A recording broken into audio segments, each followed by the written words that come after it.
first column under climate information needed. So we thought that precipitation or rainfall pattern information is very important. I think it's more or less the same with what we provided under question 1. And then information related to temperatures, wind, humidity, sunshine duration, because it's important to know like how many hours in a day that we receive sunshine. This is very important for solar energy.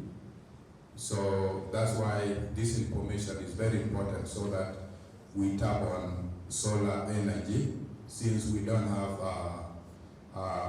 electric power in most part of the country. And then weather forecast, and then information related to floods and droughts. So basically, as a group, this is the climate information that we feel is needed by our populations. And then column 2, users of climate information.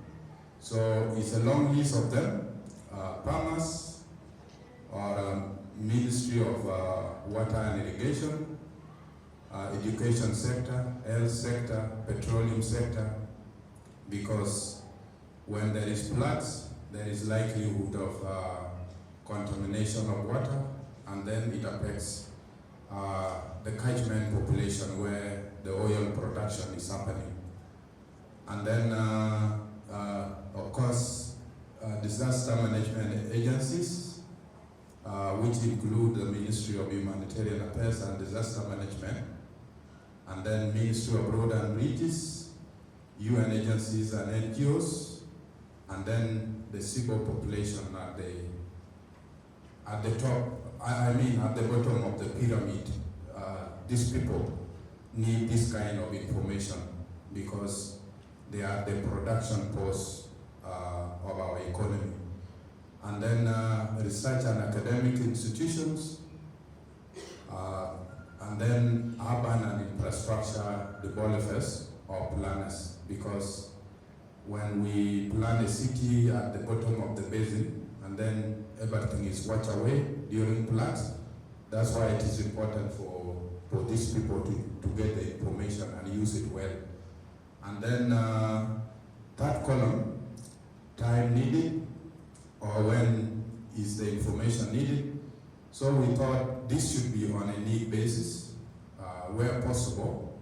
The information can even be provided on daily basis, on weekly basis, bi-weekly, monthly, quarterly, and for farmers at the onset of rain, so that they begin to prepare their land, and also how they can manage pests and diseases.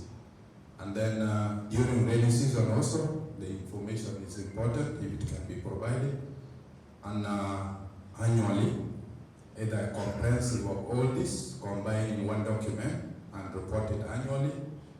And then second last column on frequency, or how often the information is needed, is more or less the same with what I've just talked about, so I'm not going to repeat that.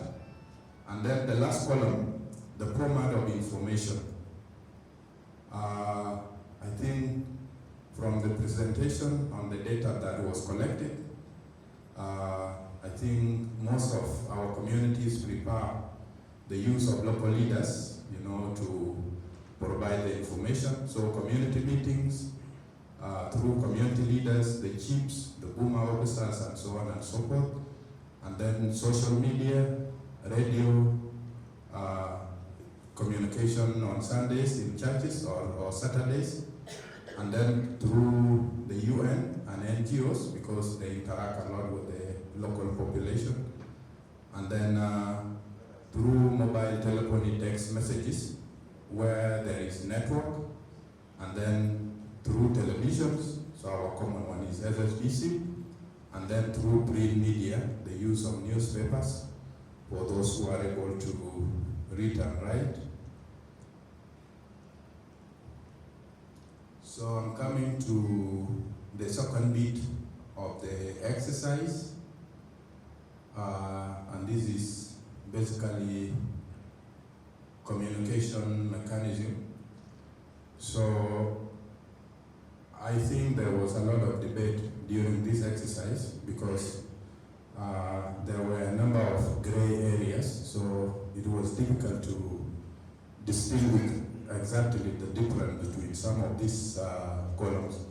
So you can forgive us if we have done a lot of repetition, but to run you through quickly because of time, column 1, sectors that produce weather and climate information. So basically it's the South Sudan Meteorological Department, sometimes the Ministry of Humanitarian Affairs and Disaster Management, and then Ministry of Water Resources, and then Ministry of Road and Bridges, Ministry of Agriculture, research and academia, such as the universities. I think we had one lecturer here during the introduction, and then the Sud Institute. I think they have been publishing a lot of information related to weather and climate. And then UN agencies, sometimes they provide this information. And then the PUSNet, the Permanent and Early Warning System Network, I think they have been providing this kind of information. Going to sectors that develop the content, some of the ones that we have listed have been repeated, like the Ministry of Humanitarian Affairs and Disaster Management, Ministry of Water Resources, Ministry of Road and Bridges, Ministry of Agriculture, and then our meteorological department, academia, UN agencies.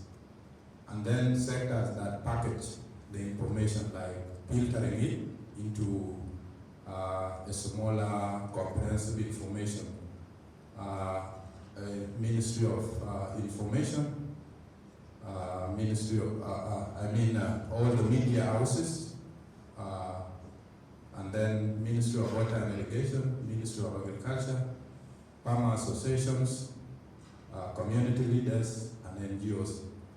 And then second last column, sectors that help with dissemination.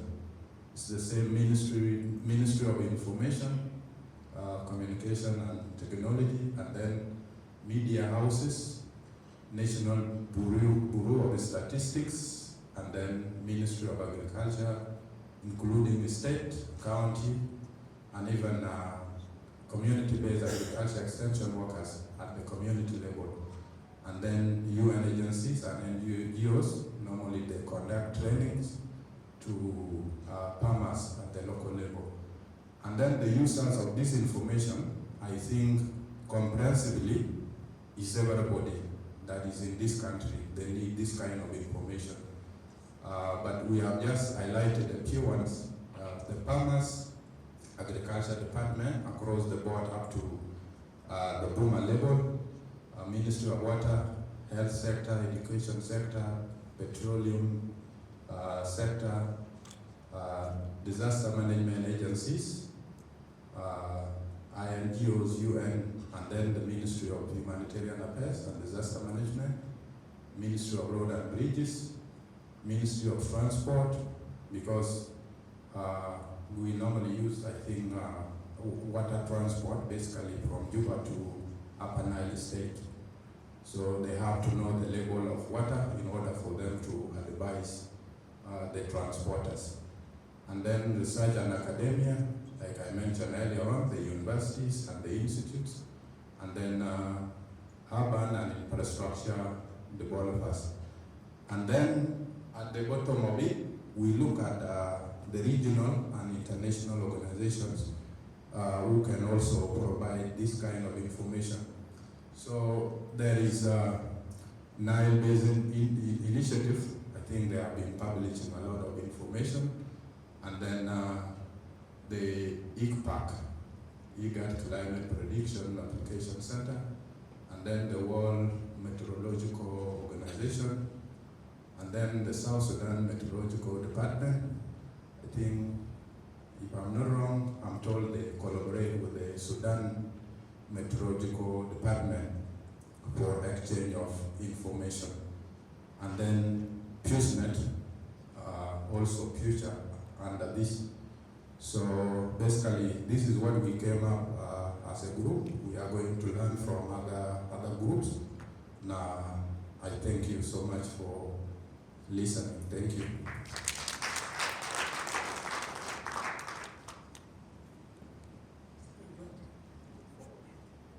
Group 4, can we give another clap again?